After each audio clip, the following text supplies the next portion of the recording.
പരിപാടിക്ക് ചേർന്നതിന് ഒരുപാട് നാളുകൾക്ക് ശേഷം മനസ്സ് തുറന്ന് കുറേ സന്തോഷിച്ചൊരു ദിവസമായിരുന്നു സ്പോർട്സ് ഡേ. പിന്നെ ഞാൻ പറയാൻ വന്നത് എന്നാന്ന് ചോദിച്ചു കഴിഞ്ഞാൽ പാട്ടുകാരെ പറ്റിയാണ്. ഒരുപാട് പാട്ടുകാരുണ്ട്, നല്ല രസമുണ്ട് എല്ലാവരും പാട്ട് കേൾക്കാൻ.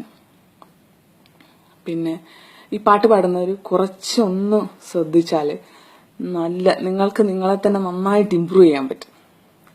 അതിനൊരു ടിപ്പ് പറയാനായിട്ടാണ് ഞാൻ വന്നത്. വലിയ വലിയ സംഗീതജ്ഞന്മാരുടെ കീഴിൽ സംഗീതം പഠിച്ച ഒരു കുട്ടി എന്ന നിലയിൽ ആണ് ഞാനിപ്പോൾ വന്നേക്കുന്നത്. ഞാനിപ്പം ഒരു ടഫായിട്ടുള്ളൊരു സോങ്ങാണ് പാടാൻ പോണത്.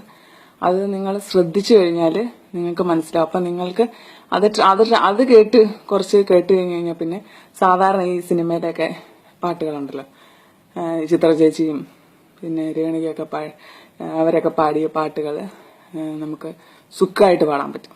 അതൊന്ന് ശ്രദ്ധിച്ച് കേട്ടാൽ കേട്ടോ. ശ്രുതിയും ടെമ്പോയും എല്ലാം തനിയെ ഓട്ടോമാറ്റിക്കായിട്ട് വരും.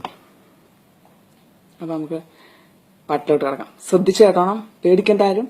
വളരെ ഈസിയാണ്, ശ്രദ്ധിച്ചു കഴിഞ്ഞാൽ പെട്ടെന്ന് പഠിക്കാൻ പറ്റും. അന്ധകാരപ്പറമ്പിൽ വെട്ടിക്കിളച്ചഞ്ചാറു കാച്ചിൽ നട്ടു, അന്ധകാരപ്പറമ്പിൽ വെട്ടിക്കിളച്ചഞ്ചാറു കാച്ചിൽ നട്ടു, കിഴക്കോട്ടും വടക്കോട്ടും തെക്കോട്ടും പടിഞ്ഞാട്ടും കാച്ചിലിൻ പേരിറങ്ങി, കിഴക്കോട്ടും വടക്കോട്ടും പടിഞ്ഞാട്ടും തെക്കോട്ടും കാച്ചിലിൻ പേരിറങ്ങി, കാച്ചിലിൽ കാച്ചിൽ കണ്ടു കാച്ചിലിന്റെ മല്ലിലും കാച്ചിൽ കണ്ടു, കാച്ചിലിൽ കാച്ചിൽ കണ്ടു കാച്ചിലിന്റെ മല്ലിലും കാച്ചിൽ കണ്ടു, വെട്ടിപ്പുഴുങ്ങുവാനായി പാത്രങ്ങൾ സ്തോത്രഗീതങ്ങൾ പാടി, വെട്ടിപ്പുഴുങ്ങുവാനായി പാത്രങ്ങൾ സ്തോത്രഗീതങ്ങൾ പാടി.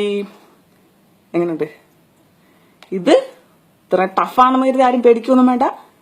മനസ്സ് വെച്ച് കഴിഞ്ഞാൽ നിങ്ങൾക്ക് മറ്റേ നന്ദനത്തിലേക്ക് ചിത്ര ചേച്ചി പാടിയ പാട്ടൊക്കെ ഉണ്ടല്ലോ, കൃഷ്ണ, അതൊക്കെ നല്ല സുഖമായിട്ട് പാടാൻ പറ്റും. പിന്നെ ഇപ്പൊ തന്നെ നിങ്ങൾക്ക് മനസ്സിലായി കാണും ഏത് സംഗീതജ്ഞന്റെ കീഴിലായിരിക്കും ഞാൻ സംഗീതം അഭ്യസിച്ചെന്ന്.